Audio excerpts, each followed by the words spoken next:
আসসালামু আলাইকুম সকল শিক্ষার্থীকে স্বাগত জানিয়ে শুরু করছি ম্যাথ ক্লাস। আজকে ম্যাথ ক্লাসে ষষ্ঠ শ্রেণী গণিতের অনুশীলনী 5 পৃষ্ঠ নম্বর হচ্ছে 104, প্রশ্ন নম্বর 12 থেকে 23 নম্বর প্রশ্ন পর্যন্ত সমাধান করো। এখানে দেখো দেওয়া আছে নিচের সমীকরণগুলো সমাধান করো 12 থেকে 23। দেখো কিভাবে সমাধান করতে হবে। তাহলে প্রথমে লিখি নম্বর 12, এটা দেওয়া আছে বা প্রদত্ত সমীকরণ। লিখি প্রদত্ত সমীকরণ। প্রদত্ত সমীকরণ কি তুলি, দেখো এখানে x প্লাস 4 ইকুয়াল 13 এটা দেওয়া আছে। দেখো সমাধান করতে গেলে সাধারণত বর্জিত রাশির মান বের করতে হয়। এখানে বর্জিত রাশি কি কি সেটা আমরা বুঝে নেই। বর্জিত রাশি অথবা চলক রাশি, বর্জিত রাশি অথবা চলক রাশি। দেখো বর্জিত রাশি হচ্ছে এক্স, ওয়াই ও জেড, অর্থাৎ আমরা সমাধান করতে চাইলে এক্স, ওয়াই, জেডের মানেই বের করব। এখানে দেখো প্রদত্ত রাশিগুলোতে এক্স, ওয়াই, জেডেই দেওয়া আছে। তাহলে আমরা এক্স এর মান বের করবো। তাহলে এক্স এর মান বের করবো কিভাবে, এখানে এক্স এর সাথে +4 যুক্ত আছে। তাহলে এক্স এর মান বের করতে হলে এক্স এর সাথে যতগুলো সংখ্যা হয় যোগ অথবা বিয়োগ অথবা গুণ অথবা ভাগ আকারে যুক্ত থাকবে তার বিপরীত সাইন দিয়ে সেই সংখ্যাটিকে ভ্যানিশ করতে হবে, অর্থাৎ সেই সংখ্যাটিকে বাদ দিতে হবে। যেমন এখানে উভয় পক্ষ থেকে 4 বিয়োগ করি, অর্থাৎ -4 যুক্ত করি উভয় পক্ষে, তখন কিন্তু এক্স এর মান বের হবে। দেখো কীভাবে করতে হয়। সমাধান সাধারণত বাদ দিয়ে লিখতে হবে। এর কারণ হচ্ছে এই যে ইকুয়াল চিহ্ন আমরা দুইবার ব্যবহার করতে পারি না, তাই। তাহলে পদার্থ সমীকরণ তো এখন কি লিখবো, বা হচ্ছে অথবা এর সংক্ষিপ্ত রূপ। দেখো এই অথবা এর সংক্ষিপ্ত রূপ, অর্থাৎ এই বা শব্দটা আমরা ব্যবহার করি। দেখো তাহলে কিভাবে করতে হবে, কমা দিলাম x প্লাস 4, এটা দেওয়া আছে। এখানে প্রক্রিয়া চিহ্ন হচ্ছে প্লাস, তাহলে এই 4টাকে বাদ দিতে হলে অবশ্যই আমাদের -4 লিখতে হবে, ইকুয়াল এই যে লেফট সাইডে -4 লিখেছি এটা বাড়তি, অর্থাৎ এখানে ছিল না, তাই আমাদের উভয় পক্ষে -4 লিখতে হবে। রাইট সাইডেও তদ্রূপ -4 লিখি, অর্থাৎ উভয় পক্ষ থেকে একই সংখ্যা বাদ দেওয়া যায়, উভয় পক্ষে একই সংখ্যা গুণ করা যায়, যোগ করা যায়, ভাগ করা যায়, অর্থাৎ উভয় পক্ষে একই সংখ্যা যোগ বিয়োগ গুণ ভাগ করলে প্রদত্ত সমীকরণের কোনো মানের কোনো পরিবর্তন হয় না।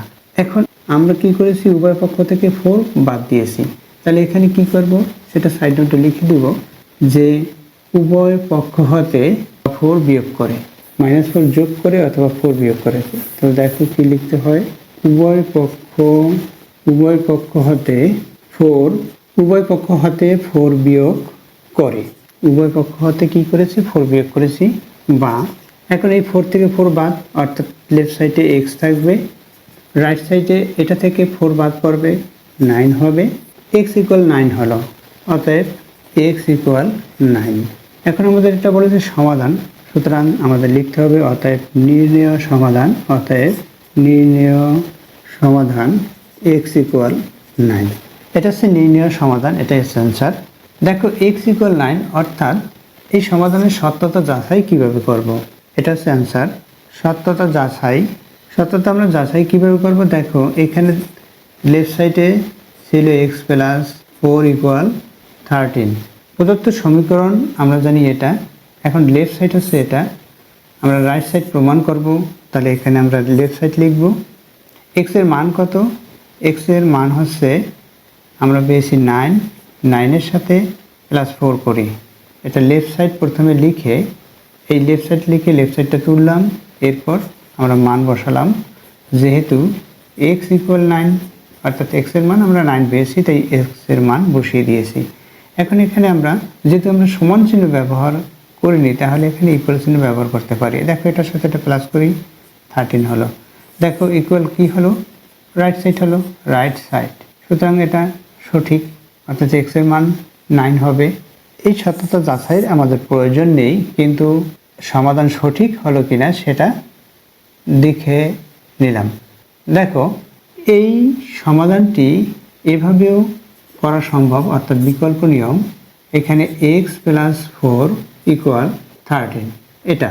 এখন আমরা এটা সমাধান করব, অর্থাৎ প্রদত্ত রাশি লিখেছি বা x ইকুয়াল এই 13 মাইনাস 4, এটা কি করেছি, এই যে 4 সংখ্যাটি এখানে প্লাস আকারে আছে, 4টাকে বাদ দিতে হবে, তাই এই 4 সংখ্যাটিকে এই লেফট সাইড থেকে রাইট সাইডে নিয়ে আসছি।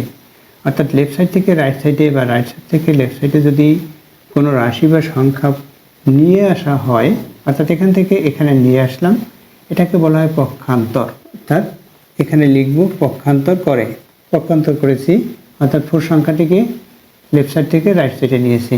এখন কি হবে, বা x ইকুয়াল, এখানে বিয়োগ করলে 9 হবে।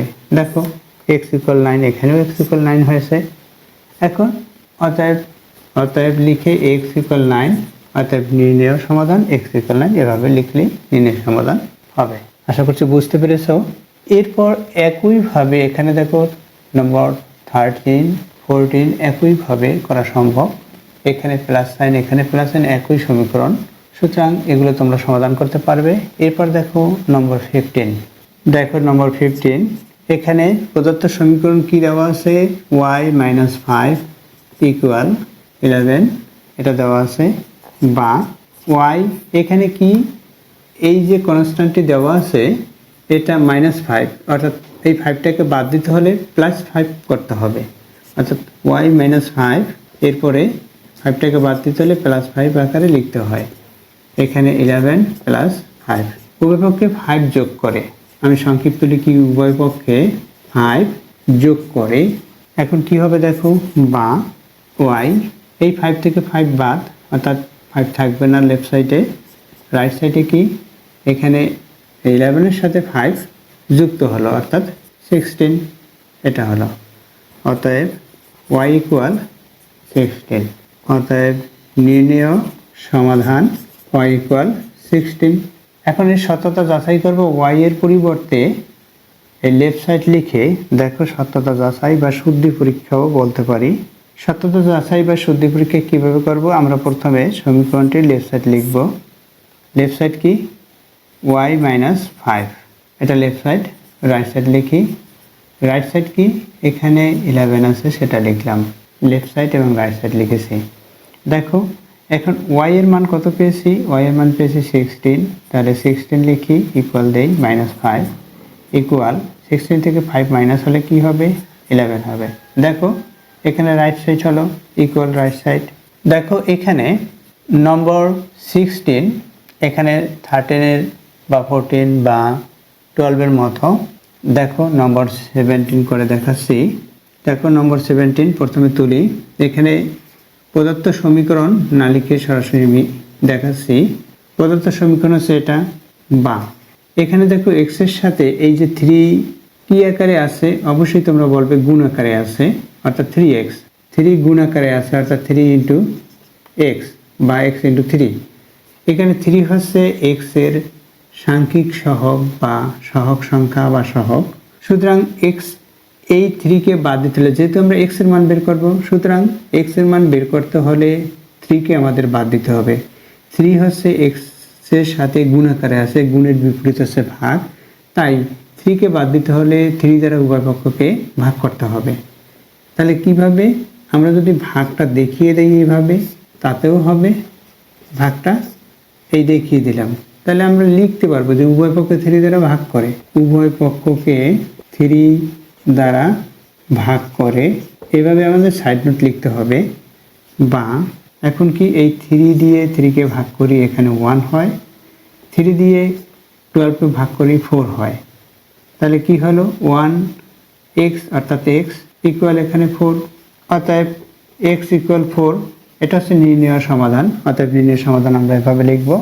অথবা দেখো এটা আমরা এভাবেও লিখতে পারি, প্রদত্ত সমীকরণ হচ্ছে 3x ইকুয়াল 12, বা দেখো এই 3 হচ্ছে x এর সাংখ্যিক সহগ, আমরা x এর মান বের করব, তাই এই 3কে বাদ দিতে হবে, এই 3টা x এর সাথে গুণ আকারে আছে, গুণের বিপরীত ভাগ, তাই আমরা সরাসরি এভাবেও লিখতে পারি যে x ইকুয়াল এই 12/3, উভয়পক্ষকে ভাগ করলাম, এখানে লিখব 3 দ্বারা উভয়পক্ষকে ভাগ করে, 3 দ্বারা উভয়পক্ষকে আমি সংক্ষিপ্ত লিখি, ভাগ করে, এই আমরা 3 দ্বারা উভয়পক্ষকে ভাগ করেছি। এখন কি হবে, বা x ইকুয়াল কি হয়, বা x ইকুয়াল 3 দিয়ে এটাকে ভাগ করি 4 হবে, তাহলে এটা 4 হলো।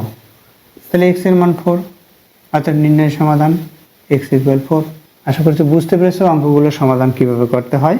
এতক্ষণ ম্যাথ ক্লাসের সাথে থাকার জন্য সকলকে ধন্যবাদ জানিয়ে আজকের মতো বিদায় নিচ্ছি।